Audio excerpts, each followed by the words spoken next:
Olá pessoal, tudo bem? Aqui é a doutora Clarice Abreu, cirurgiã plástica, crânio maxilofacial, e eu hoje vou falar para vocês sobre um tema muito interessante em cirurgia plástica, crânio maxilofacial, que são os transplantes faciais. Os transplantes faciais, eles são feitos quando as pessoas têm lesões graves na sua face, por acidentes ou por mordidas de animais ou por tiro, lesão por projetil de arma de fogo, que faz uma lesão tão grave na face que a reconstrução convencional, com retalhos convencionais, com a cirurgia plástica convencional, muitas vezes fica difícil, principalmente quando tem a parte óssea também envolvida, em que você não consegue devolver o volume da parte óssea da face. E aí, como é que são feitas essas cirurgias? Já foram feitos vários transplantes faciais em vários países do mundo. O primeiro transplante facial foi realizado na França,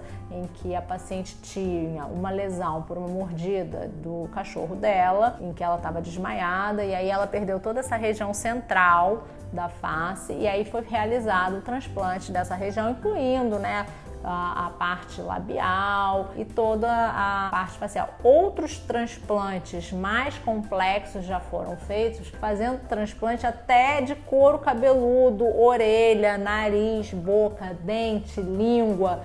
E são cirurgias extremamente complexas e avançadas, realizadas em centros muito especializados, com uma equipe multidisciplinar, com mais de 30 profissionais envolvidos. São cirurgias que demoram às vezes mais de um dia para serem feitas, em que envolve um doador compatível, normalmente uma pessoa que faleceu sem doenças graves, sem problemas em relação à doação. É feita uma transferência, então, a retirada dessa face com a parte óssea, a parte de músculo, de musculatura, de nervos, as artérias, e isso daí é feito, então, o transplante para o receptor. O paciente que é o doador, quando a família aceita fazer essa doação, o paciente não fica sem rosto, Como as pessoas têm muita curiosidade. Mas aí como é que você tira e aí você vai fazer o enterro daquela pessoa sem a face? Na verdade, é feito todo um trabalho de anaplastologia,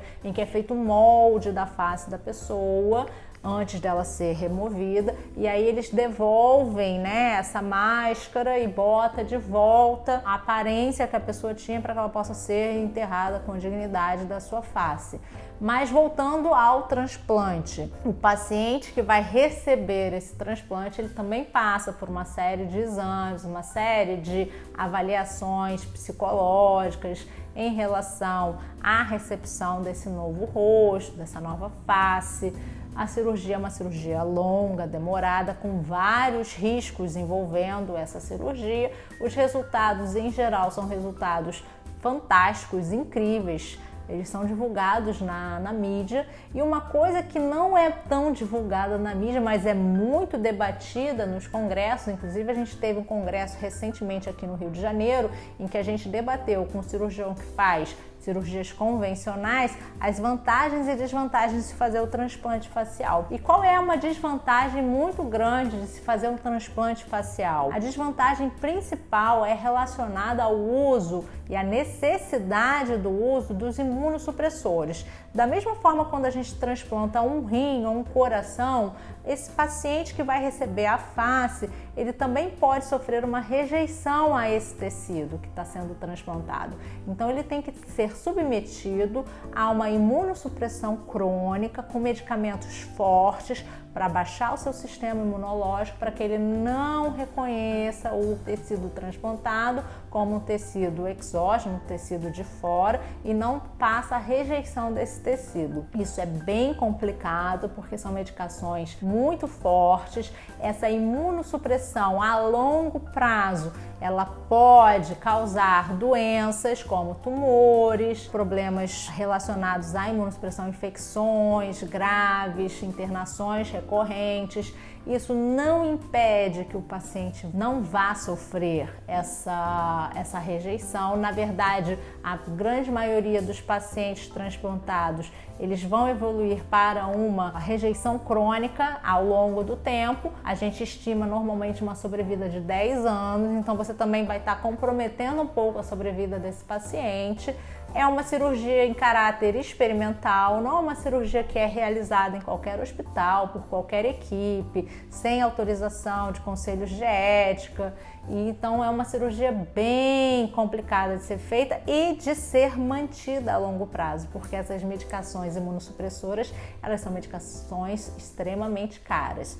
Mas então por que as pessoas fazem os transplantes faciais? Por que foram feitos esses transplantes faciais? Uma cirurgia de caráter experimental, por que não fazer, por que não se tentar? E elas oferecem para o paciente um resultado, enorme de reganho da sua identidade, porque são pacientes com lesões realmente muito graves que deixa de ter um convívio social com a família, na sociedade. Então, quando você transplanta esse paciente, você devolve a ele uma identidade, um rosto, uma face, ele volta a ter uma vida social, com os custos da imunossupressão, com os custos dessa parte toda que é debatida fora da mídia, mas com um resultado estético facial muito bom, que dificilmente a gente conseguiria com uma cirurgia convencional. É claro que isso depende do grau de gravidade do defeito. A gente tem alguns defeitos que foram transplantados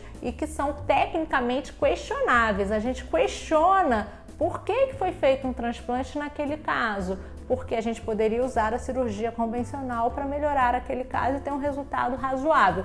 Mas alguns casos bem graves, a cirurgia convencional ela não iria resolver, ou pelo menos não iria resolver de uma forma satisfatória. Então a gente tem muito que pesar essa questão dos resultados, do que a gente pode oferecer, do que a gente não pode oferecer e dos problemas e complicações que a gente pode ter com essa cirurgia. Mas eu acho que é bem legal, se vocês puderem ver na mídia alguns desses casos, tem muitos casos documentados com antes e depois, e é bem legal a gente saber que existe esse artifício, que não é uma coisa que está em prática, na prática habitual dos hospitais, de qualquer hospital, mas que é uma opção de tratamento para pacientes com sequelas graves de ferimentos faciais. Se você gostou desse vídeo, dá uma curtida e não se esquece de se inscrever no canal e ativar as notificações para receber os nossos próximos conteúdos. Até a próxima!